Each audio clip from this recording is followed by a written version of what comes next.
hello and welcome to a new edition of Mascarandy Meanders. I've just been out for a walk, having worked in my bedroom stroke office for what seems like 3 or 4 hours straight. No brew, sympathy please. And I thought I'd just take a walk on the local fields here. And I was thinking that back in March we were told 3 weeks to flatten the curve, and here we are, 24th of November. A number of months later. Still trying to decide what to do with the situation, and it's been quite a strange time for everybody. I must admit. I think I've said in my previous podcast I have struggled at times, and that is still certainly the case. But let's try and get some positives into the podcast before you all turn off. So I just wanted to update with what's happening at Mascarandy Towers over the past couple of months, and hopefully you guys can give me a little bit of assistance. So the first thing is Secret Dales. So Secret Dales is my Dales project to discover some parts of the Yorkshire Dales that perhaps you wouldn't know about. That book was originally moved from September this year to June next year, and having spoke to the publishers over the last couple of weeks, it is now going to be this time next year, so around about November 2021.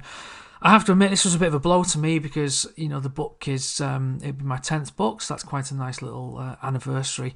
But also it's a kind of the validation of what I'm doing. Really, I guess it's knowing that when a book comes out, it shows that you're doing something right, I guess. And even though I've written a number of books before, I felt I needed this book at this present time to perhaps give my confidence a little bit of a boost, and I wanted people to read it as well, because it was something I really enjoyed doing. I absolutely loved the research on the project. I loved interviewing the people I did, and for it to be moved from September to June was hard enough, but it gave me something to focus on next year, especially around the publicity of it in around February or March time. And when I received the proofs not so long back, I did think that was the case, and I really liked seeing the book even in proof form with all my pictures being used. And I sent it to a friend of mine who was really good proofreader, and it was all good to go. So to find that it's been put back till November was a bit of a blow. I guess in the current climate, half of me in my head says that people are not doing very much at the moment, so they're reading books. So I couldn't understand that. I couldn't understand why my book wasn't being printed. But at the end of the day, if the shops are not open for a book to be sold, if the customers are not there, then publishers are taking an almighty risk to print that said text. So I do need to thank the publisher for still believing in the project. It is going to be released next year, providing that publisher stays around, which they should do. So this time next year, Secret Dales hitting its way to a bookshelf near you. Interestingly, that does leave me with a little bit of an issue going forward. I am working on a couple of other projects, which I'd be delighted to tell you about when I get a little bit deeper into them. But nothing directly on the horizon at the present time. My work with my books and my freelance work pays for my website. Like most writers, we have websites and things like that, and camera equipment, and and what we do on our books pays for that. And if you make a little bit of money otherwise on that, that's not too bad.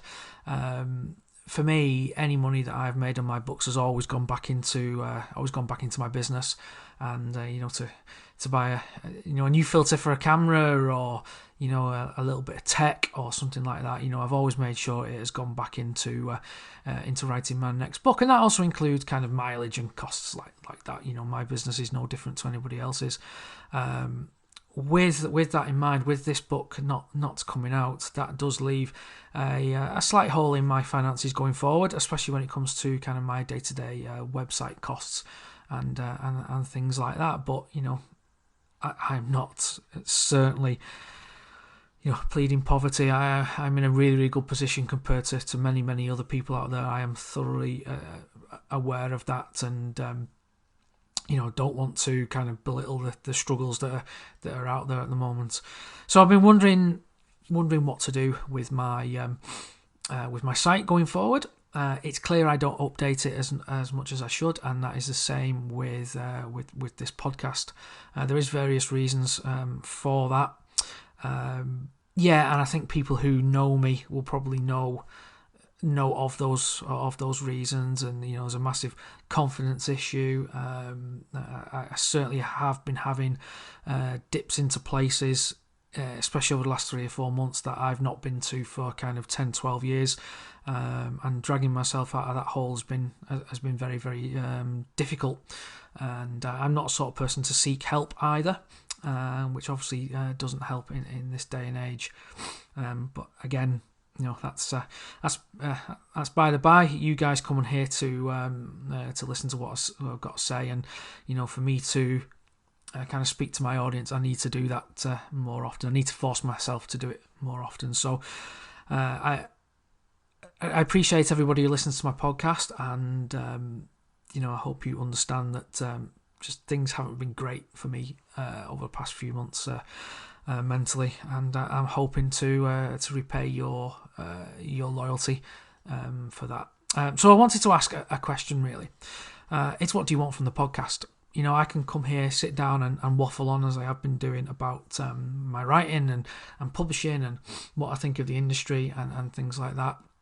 But I'm also very mindful that in a few months' time, my website fees are going to come in, and I've obviously got to cover those. So I, like many journalists and broadcasters and authors, I have been looking at the Patreon model. I'm wondering what I could do to kind of satisfy the tiers on using that system. Already on my website, I do offer a Ko-Fi link, so if you fancy buying me a brew, that's very much appreciated. And as I say, it all goes into keeping the website up and running, and keeping my hosting fees for podcasts up and running and things like that. So that is very much appreciated, and thanks to those of you who've done that already. Your loyalty is very, very, very much appreciated. I think I said that the last time I did a podcast with you anyway. So I'm looking at a possible Patreon. Firstly, thinking about not how much the tiers would be, it's what I could offer you guys to listen to the podcast. Firstly, I want to say the podcast will always be free. There's no way in a million years I'm ever going to charge people for listening to me waffle on, or listening to the people I may interview waffle on. That's not what I'm here for at all. So the first thing I want to ask is, what do you want from the podcast? I've been thinking of, do I offer an interview, perhaps 2 interviews a month with people I have come across over the past years. So they could be, cavers, they could be fellow authors, they could be fellow publishers, sports people, people who I've had a real connection with over the years I've been writing my books. So again, I can include people in the Yorkshire Dales, could include journalists from Sports World, rugby league players, ice hockey players. I'd be really interested to know what you would be interested in listening to, because it seems daft me doing it and I've nobody listening. So that's the first thing. The second thing is, with the Patreon model, it's normally 3 or 4 kind of tiers of support. So whether that's £2, £5, £10, 20 quid, what sort of rewards would you like to see? From what I've seen on the around the internet so far, the basic level's normally around about £2 a month, and that is to support the podcast. It's to effectively buy me half a brew each month, which is obviously much appreciated. I think if I was going to offer that, I would want some decent rewards for all tiers of the Patreon model, to be fair. So £2, you get a mention on the podcast, which I would really, really be absolutely more than happy to do. For £5, say, there would be something else, whether it would be, a copy of Secret Dales when it comes out, signed, personalised by myself.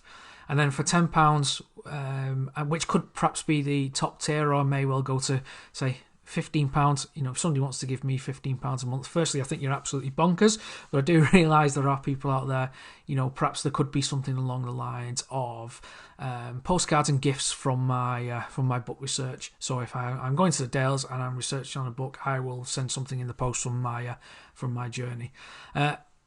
That's just off the top of my head. I've not written anything down in front of me, but I would what you think about that, and firstly, would you contribute?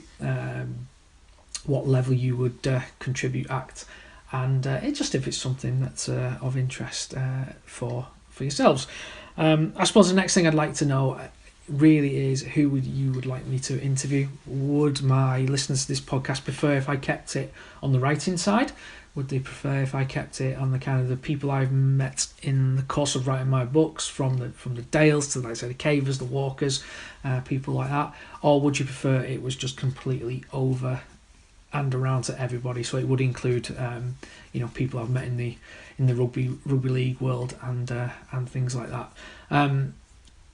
I would see the interviews as conversational, so there won't be any kind of set structure, trying to find out, in a writer's case, why they write, how they write, what's the motivation, how they got into it, things like that, and actually have a conversation instead of tell me about your latest project. What is it about? How many words is it? And things like that.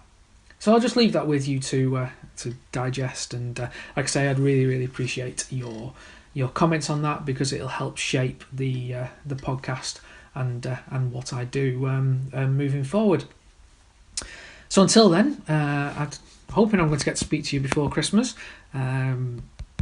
If there is going to be a Christmas this year, I believe. I think Boris Johnson has said, this is a season not to be so jolly, which kind of sums up my Christmases over the past few years, to be fair.